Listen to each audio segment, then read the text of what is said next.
alors balama nya kuma seko tongora les politologues depuis Niraga ay wa mbalima wu Niger président Bazoum terroriste nyamogo fenfe be Niger président ya be libéré a bela jele sebenen be kunu français ka mogo ni rebelu yo nyogonye rebelu ka mouvement mogo boro yo communiqué do bla ko président Assimi Goïta be azawa doluma kube kolube marfata mbalima wa be sebenen be ambetla ka be kala imaye Ukraine problème na français be qui profiter ka be Mali déstabiliser français Niger par exemple là ko terroriste nyamogo fenfe be ko ka be bla Niger par exemple ka be bla de Maliens mais andale me assimila Mali armée kala le bena wuli Maliens ayo sigina ide kala be wulde awa Mali be gagné fana wallahi billahi ko ne dunun golo batola te ko ne dunun golo batola ni dunun farato te awa bara blatora do Maliens o nouvelle fois e jumenye chemu tara Côte d'Ivoire ambalma mu tara Côte d'Ivoire kale transition prisonnier et yere negenay mu tara Côte d'Ivoire ka yere déclarer kale transition prisonnier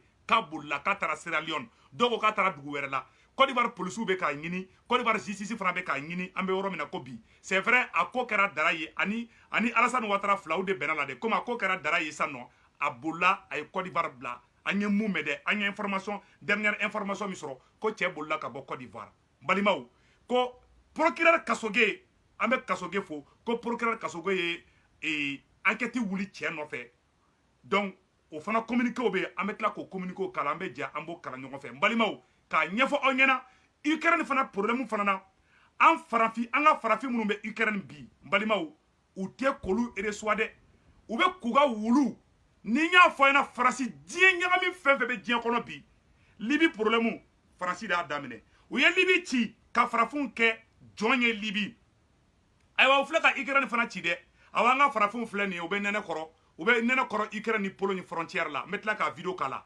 wallahi u be ka tubabu nuga wulu la teme kanga mogo jonito u ga wulu bubulo sagini ngono billa u be kula teme metla ka video iraula na kasira de na te fa la video iraula c'est pour vous dire que to ma farafin fle foye ni bagante ko so ne fimando yo be kule ko tubabu mais an pa oro kuna mbalimaw ko Laurent Babo Muso Simon Babo ko bora ka déclaration ke kabe président Assimi Goïta ko Malien ambe oro minabi Java be Mali contrôle de mais ne ken dalembe transition mo la ne dalembe président Assimi Goïta la aka bara tabulo kan abe fe ka Mali libérer mais billahi wallahi France ben bela France be ka Mali de belen tanto Niger présent kunu terroriste nyamo fe be Niger aya bebla aya la je ko do na nyona chuko mina Ukraine be ka attaquer sisa irisu bolo problème te Malien ni Ukrainien ni nyogonche ne re tonton do be kalanke Ukraine donc o de ko so ne be ka méfia à dossier là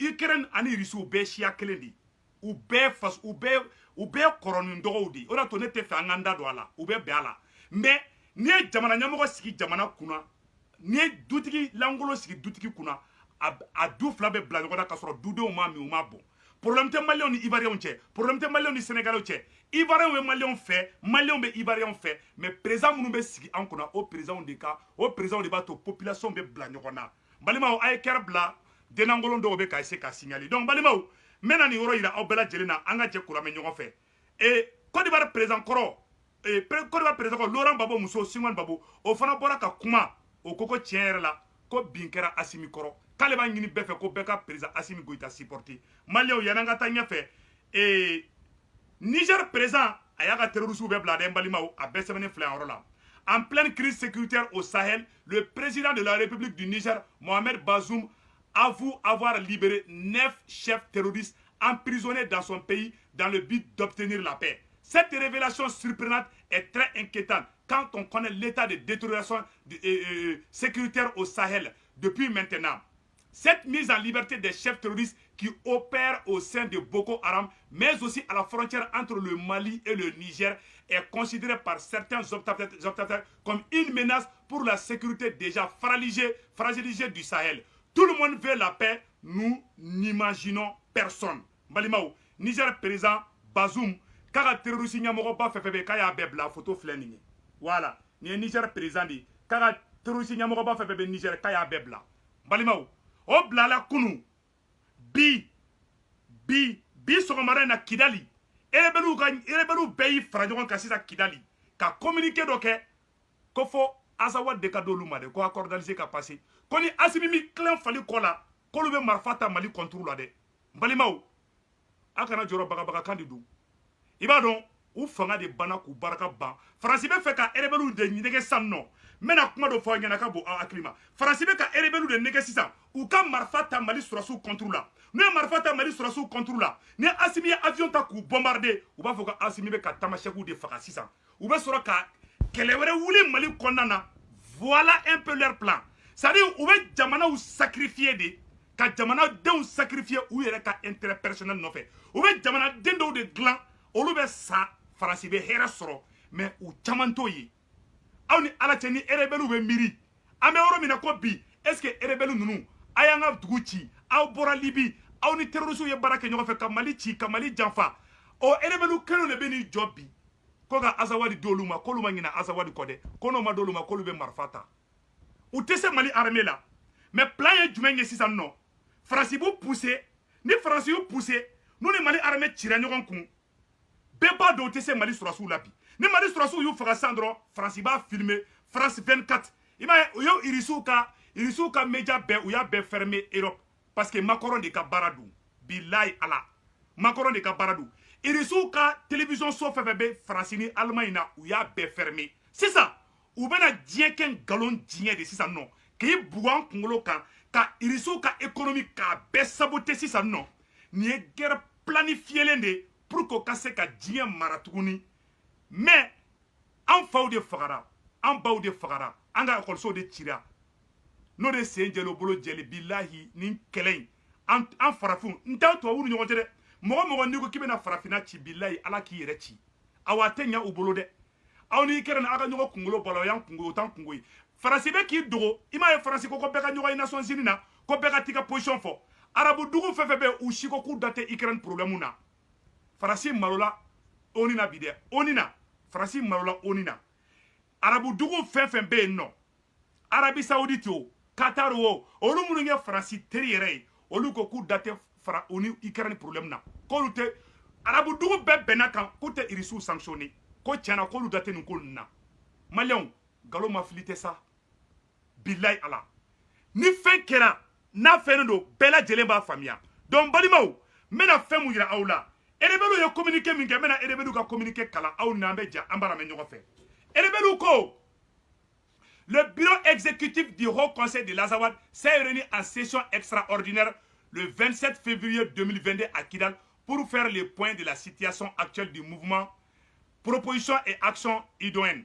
Après analyse des points inscrits à l'ordre du jour et après de longues discussions franchises et fructueuses, le bureau exécutif du Haut Conseil de l'Azawad invite les différentes structures du mouvement à mobiliser les militants tous les niveaux autour du plan d'action adopté lors de cette région. Exhorte la SEMA à prendre toutes les dispositions afin de renforcer la cohésion et l'équipe en son sein. Invite le président de la transition à clarifier la position de son gouvernement par rapport à l'application de l'accord d'Alger, suite aux propos tenus par son premier ministre et son premier ministre Choguel Kokala Maïga et son ministre des Affaires étrangères Abdoulaye Diop de la coopération internationale. Exhorte le président de la transition a veillé à plus de retenue dans les sorties médiatiques de son gouvernement pour ne pas rendre vain les efforts déjà consentis pour la paix. Mbalimaou, erebelu ko. Mbalimaou, erebelu bela jelen ko.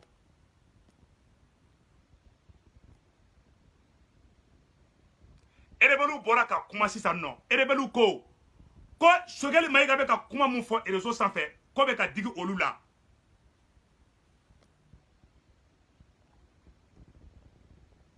Erebelu ko Choguel Maïga be ka kuma fo ko be ka digi olu la ko Assimi ka fo Choguel ngena ko Choguel kana po ka kuma tele la bile ko Abdoulaye Diop ko fana kana kuma ko lu be ka kuma ka mun fo ko be ka digi olu la Erebelu Franci de Erebelu wole kunu ka fo Erebelu ngena ko Erebelu ka Assimi bagabaga ko Assimi ka fo Choguel ngena ani ministre Diop ko kana kuma blende ko ku manku ninte mana kanyi maro erebelu nunu jamana erebelu de bora bi ko lu ba fo président Assimi ngena ko Assimi ka fo premier ministre Choguel ngena ko Choguel kana to ka farasi dogoya de ko ministre job ko fana kana kuma bile ko lu be ku makun ko lu be ka farasi dogoyali mun ke ko be ka digi olu rebelu la mbalimaw ayere nyabe kuma la de farasi benin bela ikera ni problème na farasi be ka nyini ka malien denw yɛrɛ dama bila ɲɔgɔn na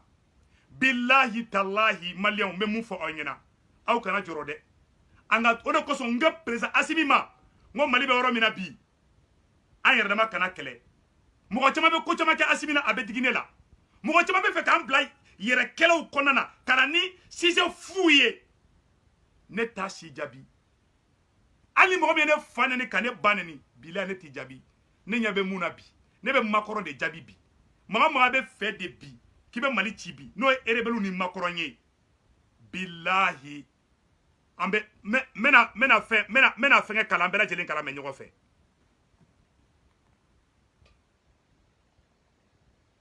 rebelle ko tuguni rappelle au gouvernement malien, à l'opinion nationale et internationale que le seul instrument qui lie le mouvement à l'État reste l'accord d'Alger.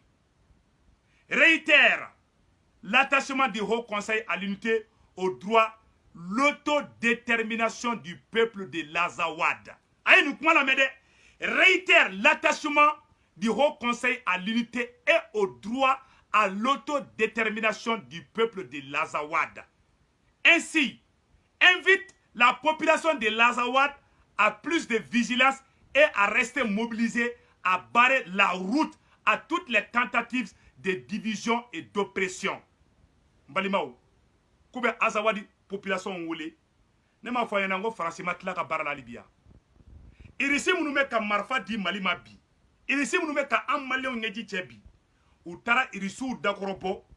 Faransɛw ka sɔrɔdasi baden de bɛ Ukraine. A bɛɛ n'Ala cɛ. Faransɛw ka sɔrɔdasi baden de bɛ Ukraine. Donc sisan, u bɛ kɛlɛ wuli irisiw yɛrɛ kɛrɛfɛ dugu la. N'u ye kɛlɛ wuli irisiw kɛrɛfɛ dugu la, irisiw bɛ to kɛlɛ la, u b'u profiter k'u bɛna Mali fana tɔ ci ka taga fɛ. Faransi ma diɲɛ Mali kɔ, awa Faransi ma tila a ka baara la. Donc, chers Maliens, restons vigilants. Rebelles bɛ ka mun ɲini, walahi u b'a sɔrɔ hala tɛ mɛn. Billahi Maliens, Assimi ka avion kelen bɛ ni rebelles ninnu ta ko ban pewu.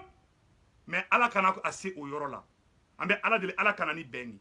Mais u bɛ ka mun ɲini, n'u ma dan dama yɔrɔ la, wallahi billahi u bɛɛ bɛ taga aventure la hala tɛ mɛn. N bɛ ka tiɲɛ de fɔ aw ɲɛna. Maliens a ye da Assimi la ka da Choguel la. Manamanakan caman bɛ ka fɔ bi, c'est vrai situation ka gɛlɛn an bɛɛ sɔnna. An b'a dɔn embargo, gɛlɛya bɛ embargo kɔnɔna na. Mais maa o maa ni ko i b'i ka yɛrɛma hɔrɔnya de nɔfɛ, i b'i sigi n'a conséquence ye. Billahi talahi. N'i ko k'i ka jamana bɛ k'i ta ye de, o sɛgɛn fɔlɔ, billahi i b'o sɛgɛn fɔlɔ kɛ. Malien bɛɛ ko bila kunkolo la. Sɛgɛn bɛ se ka juguya ka tɛmɛ hali nin kan. Mais Ala kana s'o niveau la. Hali n'an sɛgɛnna ka tɛmɛ nin kan, an ka sɛgɛn, kɔngɔ k'an minɛ, o ka fisa ko terroriste bɛ k'an ka duguw ci, o ka fisa ko terroriste bɛ k'an fa n'an baw faga. An ye dɔ k'an faw su kasili la, an ye dɔ k'an baw su kasali la. Jamana kelen mun nana k'a b'an ɲɛji cɛ n'o ye irisiw ye, Faransi filɛ ka taga ŋɔni don irisiw senkɔrɔ Ukraine dɛ. Maliens, n bɛna kuma dɔ fana ka bon hakili ma. U ye Ukraine problème kɛ, an ka farafin minnu bɛ kalan na Ukraine, u bolila nɛnɛ bɛ k'a dɔw faga. Billahi talahi n bɛna video dɔ yira aw la, n yɛrɛ kun ɲɛna, n bɛna video yira aw la. U bɛ Ukraine problème kɛlɛ, u bɛ ka hali tubabuw n'u u ye, c'est à dire que u bɛ ka tubabuw n'u ka wulu, u ka wulu dɛ, u bɛ ka tubabuw n'u ka wulu bɛɛ ta, mais u tɛ ka sɔn ka farafinw ta. Farafinw filifilen bɛ kɛnɛmana de la. A video filɛ, n bɛna video bɔ ka yira aw la sisan. Donc rebelles ka côté ye mun ye, Faransi de bɛ ka rebelles armé san nɔ, ka essayer ka rebelles na an bila ɲɔgɔn na sisan. Donc nani rebelles sera ɲɔgɔn ma sisan dɔrɔn, u bɛ sɔrɔ ka wuli sisan nɔ, ka a fɔ k'u bɛ intervention kɛ, ko MINUSMA bɛ don ani rebelles ni ɲɔgɔn cɛ dɛ, ou bien u bɛ force d'interposition kɛ dɛ, ou bien u bɛ zone tampon kɛ dɛ. Rebelles de bɛ k'a laɲini sa, rebelles ka Mali bila problème kɔnɔna na sa. Mais wala a tɛ ɲɛ u bolo. N balimaw, a y'a lajɛ mun bɛ ka kɛ Ukraine. U bɛ ka mun k'an ka farafinw na Ukraine. Ne tɛ fɛ ka video dɔw yira aw la. N bɛ video dɔw yira aw la, mais a video dɔw bɛ n tɛ fɛ ka yira aw la. A ye France 24 a bɛ ka kuma ko farafinw bɛ ka sa Ukraine na. U bɛ ka tubabuw de sauver. U ye Libi ci. Billahi talahi u ye Libi ci. U ye farafinw ta k'u kɛ jɔn ye Libi. Tubabuw ma kuma fɛn fɔ la dɛ. C'est à dire Faransi, n'i ko sintana dɔrɔn i ye Faransi de fɔ. N'i ko sintana i ye Faransi de fɔ. Billahi talahi. N bɛna nin yɔrɔ yira la, an ka jɛ k'a lamɛn ɲɔgɔn fɛ.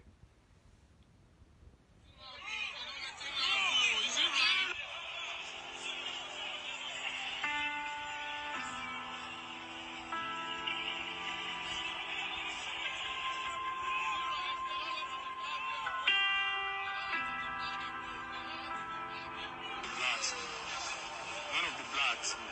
See. No. We are not allowing any black people to enter inside this. It's only Ukrainians that they are allowing. Voilà. U bɛ ka tubabu de ta, tubabu n'u ka minɛnw, o dɔ ka wulu bɛ kɛsu la u bolo. A video dɔ bɛ n tɛ fɛ k'u yira quoi. A maɲuman ko ka bon quoi. Mɔgɔ caman ne bɛ tubabu ka dugu de la o. Mais tubabu tɛ farafin fɛ de. Jeunesse min kɛra Rwanda. Wallahi u ye mɔgɔw n'u ka wulu sauver ka farafinw to u ka sa. O bɛɛ kɛra Rwanda.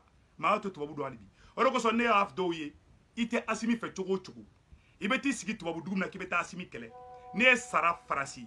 Asimi de bɛ su ta ka taa e su don Mali kɔnɔna na. Sogɛl ni Asimi de bɛ su bisimila. Sogɛl ni Asimi bɛ taa seli e su kan. Macron tɛ seli e su kan. O de kosɔn Ala ka adamaden jɛ bɛɛ fɛn bɛɛ la ka fisa ni hakili ye. Ni Ala adamaden jɛ fa hakili la, ni nalonna ka tila k'i juguya, naloma juguma o bɛ dugu ci. Bilahi n bɛ ka tiɲɛ de fana.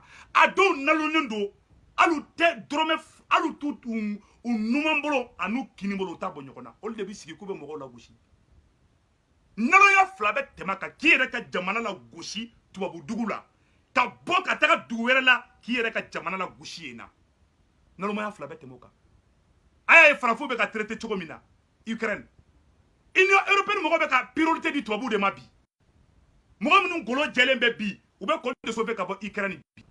Golo fimanw ni ne bɛ ni k'u faga a dɔw yɛrɛ sara déjà yɛrɛ.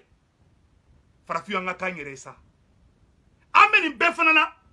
Faransi bɛ ka taga don Niger kɔrɔ ka Bazoum pousser ko ka terroriste ɲɛmɔgɔw bila. O terroriste ɲɛmɔgɔw olu bɛ taa fara rebelles kan.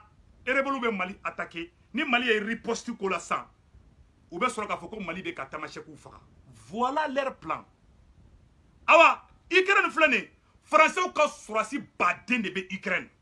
N filɛ k'o fana sɛgɛrɛ de fɔ aw ɲɛna. Français ka sɔrɔdasi baden de bɛ Ukraine dugu la, an bɛ yɔrɔ min na ko bi. Hali Côte d'Ivoire président kɔrɔ muso, Laurent Gbagbo muso, Simone Gbagbo, olu bɛ bɔra ka Mali supporter bi. Ne bɛ mun ɲɛfɔ maliyɛnw ɲɛna, restons vigilants. N bɛ mun ɲɛfɔ président Assimi ɲɛna, Assimi an ka danaya b'i kan. Bilahi an t'i labila. An b'a ɲini maliyɛn bɛɛ fɛ, kurantigɛw bɛ yen, fɛn caman bɛ yen, a y'a muɲu a bɛɛ bɛ ban. An b'aw deli, an b'a dɔn courant bɛ ka tigɛ, c'est vrai, mais aw kana contrôle perdu. Nin waati in na, sabotage caman bɛ na pour que ka gouvernement goya mɔgɔw ye. O sabotage bɛɛ bɛ kɛ. Mɔgɔ dɔw yɛrɛ bɛ na an kɛrɛfɛ, u b'a k'i n'a fɔ u bɛ transition fɛ, mais bila u b'a ɲini de ko bɛ transition fara. O mɔgɔ bɛɛ bɛ dɔn, bɛɛ couleur bɛ dɔn yanni transition in ka ban. Bilahi talahi. Média bɛ mɔgɔ dɔw wulubo ta ka josi mɔgɔ dɔw la, k'a sɔrɔ mɔgɔ jɛlenw de don. Média bɛ mɔgɔ dɔw nɔgɔlen ta k'u jɛ ka sɔrɔ hali u nɔgɔlen don, u kasa ka go hali ni sɛsu kasa ye. Mais la vérité appartient à Dieu. Wallahi Ala bɛ tiɲɛ in bange. Ukraine kɛlɛ in, Faransi ka sɔrɔdasiw de bɛ Ukraine dugu la, Irisiw bɛ ka dugu bɛɛ bombarder. U ko k'u bɛ taga marifa di Ukraine ma. Vladimir Poutine ko n'u ka marifa, ko n'u ka avion fɛn fɛn gɛrɛla Ukraine na, k'a b'a avion bɛɛ ci. Ko bo ka kari yɔrɔ min, bo ka fɛgɛ yɔrɔ min a bɛ kari yen de. Irisiw ka président kumana koyi. Est-ce que tu as vu? Irisiw ka président o ko ko ka mɔgɔ tɛ don ye. O kun kelen bɛ ka cɛ kɛrɛfɛ dugu. Ukraine ni Irisi kun ye jamana kelen de. Faransi n'u fara, Faransi n'u jɛɲɔgɔnw Amérique, Faransi ni Amérique olu de o jamana in ci pendant la guerre froide. Irisi kun ye Union soviétique de. Ukraine kun ye Irisi dugu dɔ de. U bɛɛ balimamaw de. Ni tubabu kelen n'u bɛɛ fara. O bɛ fɛ ka Kidali fana fara k'o bɔ Mali la. U ka laɲini tɛ dɔwɛrɛ ka jamana bɛɛ fara, ka jamana bɛɛ poroto, k'a bɛɛ faga, k'a bɛɛ siya la tunu. Olu kelen ni adamaden ye, an t'o ye baganw ye. An faw fagara k'an baw faga Mali la. San 9 an bɛ k'an fana baw su kasi. Amérique sera ka mun b'a la. An minnu b'a fɔ ko ne tɛ Amérique critiquer. Amérique o Faransi o a bɛɛ fu gɔtɔ. U bɛɛ de jamakan ye. Mais mun an tɛ jamana tɔw critiquer kosɛbɛ. Au moins Amérique bɛ k'i jɛya an ye dɔɔni. Au moins Amérique tɛ sɔn ko dɔw ma. Sinon Donald Trump, Américains b'an fɛ koyi. Donald Trump tun bɛ ka Mali supporter o. Donald Trump ko k'a bɛ IBK dɛmɛ. IBK sarana Faransi de ɲa. Minnu fana ko k'u bɛ IBK fɛ, aw tɛ se ka kɛ IBK fɛ ka tɛmɛ ne kan. Ne donna RPM na depuis 2001-2002. Aw de campagne fɔlɔ kɛ IBK ye en 2002. O wagati a kun bɛ to k'a fɔ k'a tɛ Faransi fɛ. An trompera kɛlɛ in na de. An tugura mɔgɔ caman kɔ an bolo k'u ye mun ye o t'o ye. Mais hɔrɔnw b'a faamuya. Mais maa min tɛ hɔrɔn ye o t'o faamuya. Mais maliyɛnw bɛ mun fɔ ɲɛna, a kana dimi Asimi kɔrɔ, a kana dimi Sogɛli kɔrɔ. A y'a ɲininka ka maliyɛnw kalan. Ni y'a ye fana tuguni ko maliyɛnw ka bɛn mɔgɔ dɔ bɛ kunu mɔgɔ jugu o bɛ se ka kɛ bi mɔgɔ ɲuman ye bilayi talayi kunu mɔgɔ jugu o bɛ se ka kɛ bi mɔgɔ ɲuman ye a ye taa Ukraine a ye taa fɛnkɛ je m'excuse comment on appelle là Rwanda président bɛ fanga la mɔgɔ minnu ye fagali kɛ génocide fagalikɛla dɔw bɛ yen u ni Rwanda président bɛ ka baara kɛ ni Rwanda président kun nana k'a bɛ bɛɛ don kaso la ko mɔgɔ min ye fagali kɛ a tun bɛ jamanaden bɛɛ fara n'i y'a ye ne b'a fɔ ko Asimi ka yafa hali bi kɔrɔ de b'a la wallahi billahi Asimi Rwanda président Paul Kagame ani génocidaire dɔw bɛ ka baara kɛ an bɛ yɔrɔ min na ko bi a dɔw nimisara u ye fagali kɛ kun min na a dɔw nimisara u ye kojugu kɛ kun min na maliyɛn de b'i ye i tiɲɛnen don a ta se kabi i la gɛrɛ la k'i dilan dɛ ni maliyɛn ye k'i man ɲi dɔrɔn i man ɲi ale b'i tɔ détruire mais ale b'i dɛmɛ i ka changer ne Seku Tunkara ka vidéo de ka mɔgɔ détruire dɛ ne Seku Tunkara ye éducateur de ne b'a ɲini de ka mɔgɔ dɔ bɛ hali n'a man ɲi ka essayer ni bɛ se ka changer mais mɔgɔ bɛɛ fana tɛ se ka changer o ye tiɲɛ de mais bilayi n'an ye sensibilisation kɛ ni Asimi ye amnistie kɛ ka yafa bɛɛ ma dɔw bɛ changer dɔw bɛ tilen fali kɔ la dɔw bɛ Mali kanu dɔw bɛ maloya bilayi a dɔw bɛ maloya a dɔw yɛrɛ nimisara u ye wari suɲɛ kun min na a dɔw nimisara u ye Mali janfa kun min na a dɔw fana bɛ yen nɔ u bɛ siran Faransi ɲɛ de a dɔw bolo Faransi ye Ala de mɔgɔ mɔgɔ wolola yanni Mali ka indépendance sɔrɔ mɔgɔ mɔgɔ wolola esclavage wagati mɔgɔ mɔgɔ wolola colonisation wagati olu bɛ kɛlen ka tubabuw kɛ Ala de n bɛ fɛ a k'o yɔrɔ de fana faamuya Mali kura in jɔli man gɛlɛn dɛ Mali kura in jɔli man gɛlɛn dɛ a caman bɛ ne buruja mais ne yafalen d'u ma a caman bɛ ne na gosi a caman b'a ɲini de an kana da Segu la koyi Segu bɛ ta mais a si tɛ digi ne la ne b'a ɲini de ka mɔgɔw fara ɲɔgɔn kan de ne ɲɛ bɛ min na o Mali de ne y'a tɛ mɔgɔ si la bilayi talayi parce que ɲɔgɔn kelen ye bagan baara de mɔgɔ b'a kɛ hali wulu ka fisa nin ye bilayi an bɛ ka tiɲɛ de f'i ɲɛna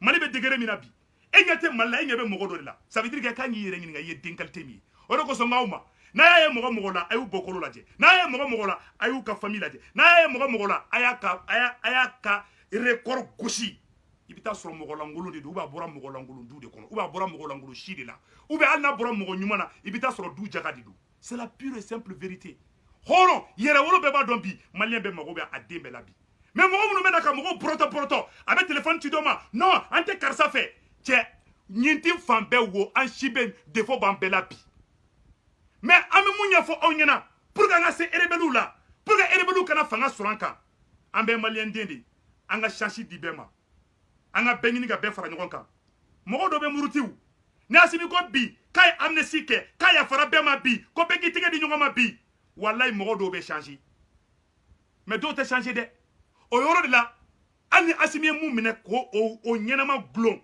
mɔgɔ b'a fɔ ko non Asimi a bien fait Paul Kagame o de kɛ Rwanda o cɛ maliyɛn 30 ans maliyɛn bɛ suɲɛni na n'i ko k'i b'o bɔ maliyɛn n'i ko k'i b'o zonkɔrɔ bɛɛ minɛ n'i ko k'i bɛ dossier gosi Asimi yɛrɛ tɛ hali mɔgɔ sɔrɔ a bɛ baara kɛ ni mun ye c'est la vérité n bɛ ka tiɲɛ de fɔ an ɲɛna koyi mɔgɔ caman tɛ nin fɔ ne bɛ nin fɔ parce que caman bɛ yen hɛni bɛ nin k'u faga caman aigrilen sigilen de bɛ awa caman bɛ mɔgɔ ko kɛlɛ la awa caman yɛrɛ t'a bɛn ne fɛ awa dɔw fana bɛ mission na mɔgɔ kana bɛn n'i bɛ fɛ bɛn ka kɛ Mali kɔnɔ bi i b'a ɲini de bɛɛ ka i tɛgɛ di ɲɔgɔn ma Mali kura la Mali mɔgɔw b'a den bɛɛ la Asimi kelen ka cɛya tɛ Seku Tunkara kelen ka cɛya tɛ Sadio Kamara kelen ka cɛya tɛ mais mun ye réalité ye voilà la vérité awa n bɛ mun ɲɛfɔ aw ɲɛna a ka lajɛ Côte d'Ivoire président muso Laurent Gbagbo muso Simon Gbagbo a bɔra a kumana a ko an bɛ yɔrɔ min na bi ko bɛɛ kan ka Mali de supporter n bɛna o vidéo fana bɔ k'o yira aw la. Ce qui se joue au Mali aujourd'hui, c'est moins une guerre contre les djihadistes qu'une tentative de musellement du peuple et de la pérennisation d'une situation d'assujettissement au relent colonialiste. Il ne s'agit pas de libérer les populations maliennes des affres du terrorisme. Les enjeux majeurs de cette crise se cristallisent autour de la problématique de la souveraineté du Mali et des ex-colonies africaines de la France qui, 62 ans après la proclamation de leur indépendance politique, subissent toujours le diktat des gouvernants français. Ces enjeux se déclinent comme suit. Premièrement, la crise malienne est d'abord et avant tout une bataille pour la transformation des relations entre la France et le Mali, entre cette ancienne puissance coloniale et ses anciennes colonies. Le peuple et les autorités de ce pays sont engagés dans une conquête des leviers géostratégiques nécessaires pour garantir une véritable indépendance de leur nation. Abana, kuma bɛ filɛ nin ye Laurent Gbagbo muso de kumakan in tantɔ ko Mali kɛlɛ ko jadisi kɛlɛ tɛ foyi tɛ Faransi nana bi Mali kɔnɔ de balimaw kuma bɛɛ de filɛ aw ɲɛkɔrɔ awa Faransi problème bɛ ka kɛ Ukraine a bɛɛ Faransi de b'a bɛɛ kɔfɛ dɛ u ko ko Irisiw tɛ taa fɛn na a tɔgɔ bɔra n kɔnɔ compétition sanction fɛn fɛn bɛ ka bin Irisiw kan bi a dabɔra de Irisiw ka dɛsɛ u kana se ka Mali dɛmɛ u kana se ka Centrafrique dɛmɛ Irisiw ka dɛsɛ militairement ni Irisiw dɛsɛra ka Mali dɛmɛ sisan nɔ u bɛ sɔrɔ ka rebelle kelen ninnu armée depuis le Niger de bɛ fɛ ka marifa di rebelle ma sa k'u su k'u bila Mali armée la mais Maliens ne dalen bɛ Mali armée la bilahi talahi ni rebelle n'u y'a kɔrɔbɔ don o don k'u bɛ marifa ta an ka sɔrɔsiw contre la a bɛ da zana na o don walahi bilahi u b'a dɔn o don de bi k'a fɔ ko ja ko u bɔr'u ba kɔ la ka bin can tɛ Azawadi nɔgɔlen den si la n'a b'a ka Azawadi nɔfɛ a ye taa ka Azawadi ɲini yɔrɔ wɛrɛ la le Mali c'est de Kidal à Kayes un point d'intérêt vous n'avez même pas honte. Vous avez collaboré avec les terroristes pour détruire le Mali. Vous avez trahi le peuple malien. Vous avez violé nos serfs. Vous les gens de la CEMA. Pas tous les membres de la CEMA. Vous les gens. Vous qui communiquez tout de suite. C'est vous qui avez violé nos serfs à Gao. Vous avez été chassés par les Moudjaouis et puis les jeunes de Gao. On est au courant de tout. Vous avez fui parce que vous étiez en train de violer nos serfs. Quand vous avez quitté en Libye, vous êtes venus détruire nos écoles, vous êtes venus détruire nos dispensaires, nos hôpitaux. Aw de b'an ka dɔgɔtɔrɔsow ci, k'an ka ekɔlisow jeni, ka marifaw ta k'an fa faga k'an baw faga. Aw tɛ malo, aw tɛ miiri, aw rebelle kelen de bɛ Azawadi ko kuma la. Combien de chefs rebelles ont perdu leur vie? Combien de Touaregs ont perdu leur vie? Combien de Bozo ont perdu leur vie? Combien de Dogons ont perdu leur vie? Et vous êtes là à chamailler toujours Azawad. Vous êtes manipulés par la France et ça ne marchera pas dans ce nouveau Mali. Ce nouveau Mali, c'est pour nous tous. Celui qui n'est pas fier d'être malien, il n'a qu'à quitter au Mali et aller ailleurs. Un point d'être. Tiayan Toro, Aga Azawadigo Kumala. Ayan Toro, Ayan Toyen. Tchelinkoye, kele de Bekeni, Ninkoye là-bas, kele de Koy. Now, si il est de quoi Francis de Bena, Marfa Dauma. Akan Fali dans le Touni. On n'est plus autant d'Ibeka, Tchante Ibeka Tanade. Et moi, Erebelu Kafara Kayada. Erebelu de Beouli. Ko Sogeli kana kuma ble aw rebelle be wuli ko Mali gouvernement ka kangar da Sogeli ko Sogeli kana boka kuma ble aw munde aw de tay Mali aw agla kam ibe ka de katana chante ibe katana koy ambe Asimi Goita tanela ambe Sogeli tanela fora aw kuma ka mana communiquer kanisiki Bamako ko Azawadi ne mu ye de o kana Bamako ko Azawadi ibe ta fono yoro were et mais ça c'est quoi ça? Vous aucun ministre, aucun député, aucun milliard de Auma. Vous les rebelles là, vous êtes en mission au compte de la France. Tiens, Antidara Toyekoi, Nigeria a terrorisé au blanc avec Jamambi. On est terrorisé, je vais faire Fragment à Malichi. Bilay Naya Korobo, avec Tagania Forore. Tiens, Ayan Toro, Ayan Tonye, vous les rebelles là, vous nous emmerdez. C'est à cause de vous que ce pays a été humilié. C'est à cause de vous que ce pays a été agenouillé. C'est vous qui avez mis ce pays dans le feu et sang. Nous avons perdu plus de 5000 militaires à cause de vous. Mais vous êtes qui pour dire que Choguel ne doit pas parler? Ayamoune. Parce que la France est derrière vous. Vous criez par-ci, par-là. Oh, vous sortez. Vous avez eu les kilos de sortir dire que notre Premier ministre ne doit pas parler. Vous êtes qui pour dire ce que le Premier ministre doit faire et il ne doit pas faire? Si vous êtes Azawadien, l'accord d'Alger là, ce n'est pas vous qui allez pousser Assimi Goïta. Il est le président de tous les Maliens. Vous êtes des plus grands racistes du monde. Vous avez chassé à Kidal tous ceux qui ont la peau blanche. On est au courant? La majorité des Kidalois, c'est la peau noire. Ça c'est quoi? Vous vous prenez pour qui? Le Mali c'est pour nous tous. On est tous Kidalois, on est tous Bamakois, on est tous Ségouviens, on est tous partout. C'est vous qui créez la différence. C'est vous qui avez créé la différence. Cet Azawad là, ça va rester dans votre rêve. Vous ne verrez jamais cet Azawad. ay rebelu de be boka fo ko azawadi population qui calme ka awbe aga armée azawadien je farasi tagara ko yi farasi tagara ay wana be kele do fa awa kele fana soro amba fo ana bi de farasi bolsa no irisu be problème na farasi bi profiter ka aw nyini malian billahi yere wolo mogo yere wolo de atatugo farasi ko ni deon de mali kono makunu fode ambe rom na ko bi ye deon de bi ka be farasi ko aya yere nyini ngani yere wolo du billahi be ka cien de fo nyana halala de horon de yere wolo de dametigi de billahi ni asura tigi ibita sura ni dametigi de iye yere wolo de iye horon de billahi wo sababila ita fo kibe farasi supporter bi